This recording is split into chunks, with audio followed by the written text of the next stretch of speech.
حضرت عثمان بن عفان رضی اللہ تعالی عنہ، آپ رضی اللہ تعالی عنہ اسلام کے تیسرے خلیفہ، رسول اللہ صلی اللہ علیہ وآلہ وسلم کے داماد، جامع القرآن، عشرہ مبشرہ صحابی، اپنے اہل و عیال کے ساتھ سب سے پہلے اللہ کی راہ میں حبشہ کی طرف ہجرت کرنے والے پیکر حیا سخاوت میں اپنی مثال آپ تھے۔ آپ رضی اللہ تعالی عنہ کو ذو النورین کہا جاتا تھا، کیونکہ رسول اللہ صلی اللہ علیہ وآلہ وسلم کی دو صاحبزادیاں، پہلے حضرت رقیہ رضی اللہ تعالی عنہا اور ان کی وفات کے بعد حضرت ام کلثوم رضی اللہ تعالی عنہا، آپ رضی اللہ تعالی عنہ کے نکاح میں آئے۔ حضرت ام کلثوم رضی اللہ تعالی عنہا کی وفات کے بعد حضور صلی اللہ علیہ وآلہ وسلم نے فرمایا، اگر میری 40 بیٹیاں بھی ہوتی تو انہیں یک کے بعد عثمان رضی اللہ تعالی عنہ کے نکاح میں دے دیتا۔ اسلام اور مسلمانوں کی بلائی کے بے مثال سخاوت کی وجہ سے آپ رضی اللہ تعالی عنہ غنی کہلائے۔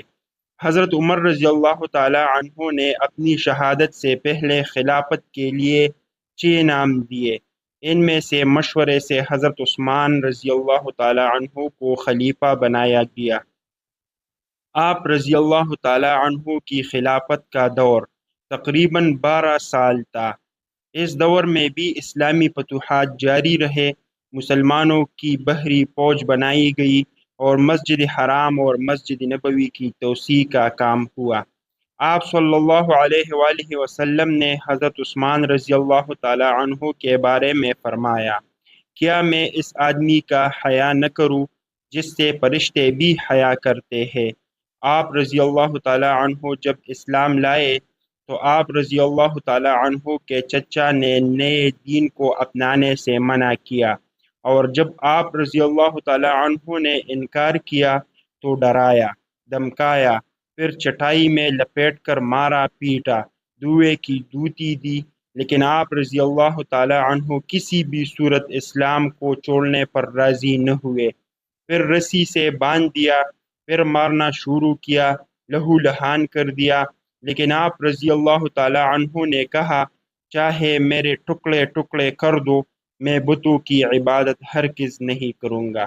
چچا نے جب یہ دیکھا تو ہار مان کر چھوڑ دیا۔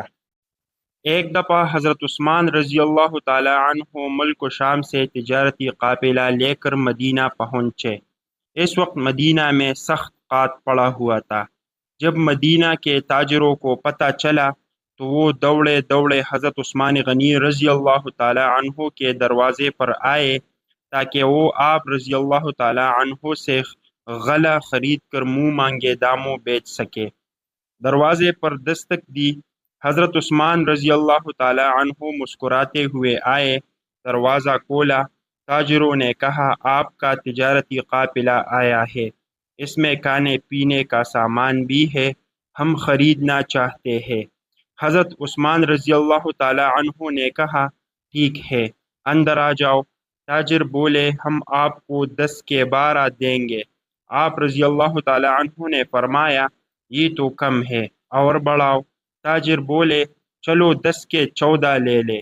آپ رضی اللہ تعالی عنہ نے فرمایا، اور بڑھاؤ۔ کہا 10 کے 15 لے لے۔ آپ رضی اللہ تعالی عنہ نے کہا، اگر سارا سامان خریدنا ہے تو کچھ اور بڑھاؤ۔ تاجر بولے، شاید مدینے میں کوئی اور تاجر ہو جو ہم سے بھی آپ کو زیادہ منافع دے۔ اس پر آپ رضی اللہ تعالی عنہ مسکرائے اور کہا، ایک ذات ہے جو اس سے بھی زیادہ نفع دے رہا ہے، 1 پر 10 یعنی 10 پر 100، پھر کیوں نہ میں اس کے ساتھ یہ سب بیچ ڈالوں۔ تاجروں نے حیرت سے پوچھا، وہ کون ہے؟ آپ رضی اللہ تعالی عنہ نے فرمایا، تم نہیں جانتے، وہ اللہ ہے۔ یہ کہہ کر اپنا سارا مال غریبوں میں تقسیم کر دیا۔ لوگ دعائیں دینے لگے۔ اس رات عبداللہ بن عباس رضی اللہ تعالی عنہ نے ایک خواب دیکھا کہ رسول اللہ صلی اللہ علیہ وآلہ وسلم ایک گھوڑے پر سوار تھے، جسم مبارک پر نور کا لباس تھا۔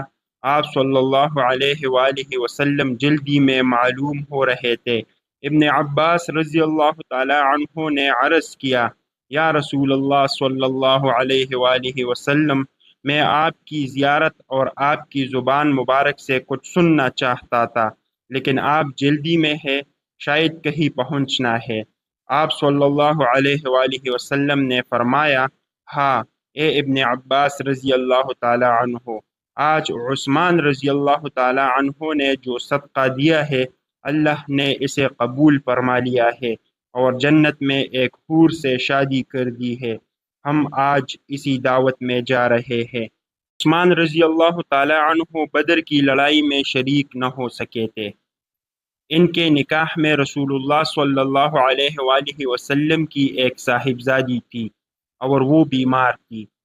ان سے نبی کریم صلی اللہ علیہ وآلہ وسلم نے فرمایا کہ تمہیں بھی اتنا ہی ثواب ملے گا جتنا بدر میں شریک ہونے والے کسی شخص کو، اور اتنا ہی حصہ بھی ملے گا۔ حضرت ابو موسیٰ اشعری رضی اللہ تعالی عنہ سے روایت ہے، کہا ایک دن رسول اللہ صلی اللہ علیہ وآلہ وسلم مدینہ منورہ کے باغوں میں سے ایک باغ میں ٹیک لگائے بیٹھے ہوئے تھے۔ آپ صلی اللہ علیہ وآلہ وسلم کے پاس جو لکڑی تھی، اس کی نوک کو پانی اور مٹی کے درمیان مار رہے تھے کہ ایک شخص نے باغ کا دروازہ کھولنے کی درخواست کی۔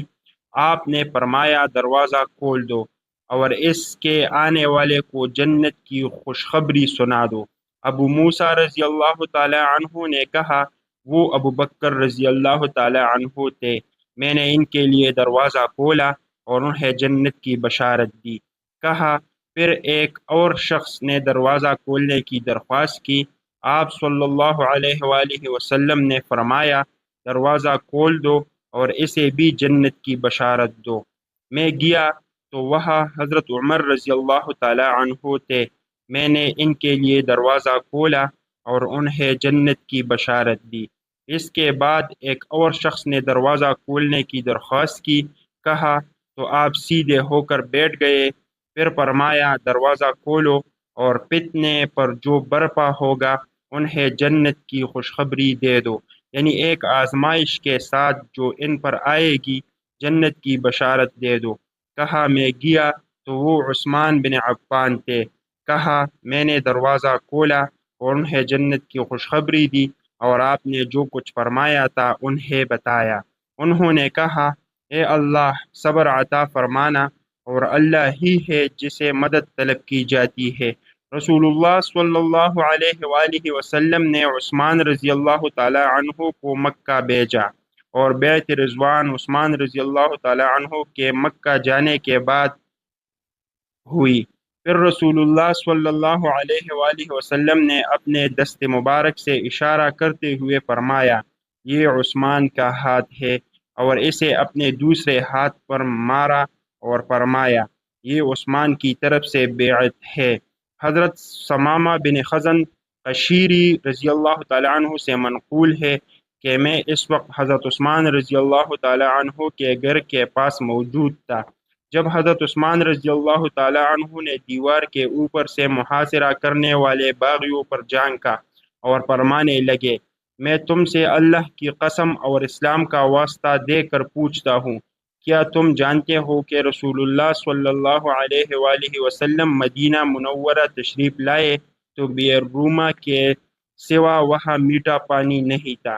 آپ نے فرمایا، کوئی شخص بئر روما خرید کر اپنا ڈول بھی دوسرے مسلمانوں کے ڈولوں کے برابر قرار دے گا تو اسے اللہ تعالی جنت میں اس سے بہتر عطا فرمائے گا۔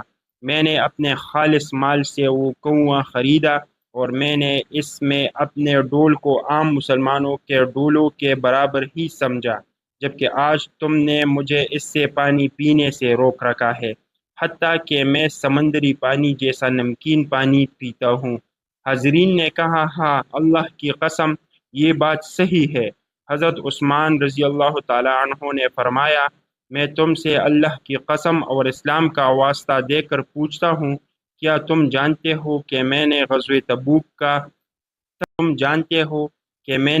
تبوک کا تنگی والا لشکر اپنے مال سے تیار کیا تھا؟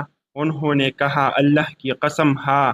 پھر فرمایا، میں تم سے اللہ کی قسم اور اسلام کا واسطہ دے کر پوچھتا ہوں، کیا تم جانتے ہو کہ مسجد نبوی نمازیوں کے لیے تنگ ہو گئی تھی؟ تو رسول اللہ صلی اللہ علیہ وآلہ وسلم نے فرمایا، جو شخص فلاں خاندان کا احاطہ خرید کر مسجد میں اضافہ کرے گا تو اللہ تعالیٰ اسے جنت میں اس سے بہتر دے گا۔ میں نے اپنے خالص مال سے وہ احاطہ خریدا اور مسجد میں اضافہ کر دیا۔ آج تم نے مجھے اس مسجد میں 2 رکعت پڑھنے سے روک رکھا ہے۔ حاضرین نے کہا، اللہ کی قسم آپ صحیح کہہ رہے ہیں۔ آپ نے فرمایا، میں تم سے اللہ کی قسم اور اسلام کا واسطہ دے کر پوچھتا ہوں، کیا تم جانتے ہو کہ رسول اللہ صلی اللہ علیہ وآلہ وسلم مکہ مکرمہ کے سبیر پہاڑ پر تھے؟ آپ صلی اللہ علیہ وآلہ وسلم کے ساتھ حضرات ابوبکر و عمر اور وہ بھی شامل تھا۔ پہاڑ میں حرکت ہوئی تو رسول اللہ صلی اللہ علیہ وآلہ وسلم نے اس پر اپنا پاؤں مارا اور فرمایا، اے سبیر، سکون سے رہ، تجھ پر اس وقت ایک نبی، ایک صدیق اور 2 شہید ہے۔ حاضرین نے کہا، اللہ کی قسم سچ ہے۔ آپ نے نعرہ تکبیر بلند فرمایا اور کہا، رب کعبہ کی قسم، ان لوگوں میرے مخالفین نے میرے حق میں گواہی دے دی، انہوں نے میری حق میں گواہی دی ہے کہ میں شہید ہوں گا۔ آپ رضی اللہ تعالی عنہ کو 18 ذی الحجہ کو اس وقت شہید کر دیا گیا جب آپ رضی اللہ تعالی عنہ قرآن مجید کی تلاوت کر رہے تھے۔ آپ رضی اللہ تعالی عنہ کو جنت البقیع میں دفن کیا گیا۔ سبحان اللہ۔